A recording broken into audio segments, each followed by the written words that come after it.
Well, a Superior Food Pantry is now closing its doors. Faith Food Pantry leaders announced the news this morning. The pantry, which opened more than 30 years ago, operated out of the Faith United Methodist Church on Hewitt Avenue.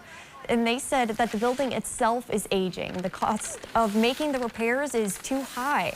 And then their pantry serves 960 people every month, gives out 34,000 pounds of food each month, and that's all thanks to the work of 43 volunteers. This is what we do. It's this amazing group of volunteers that we have here, and unfortunately, due to the safety of our building, we can't continue to do it. So it's just so sad.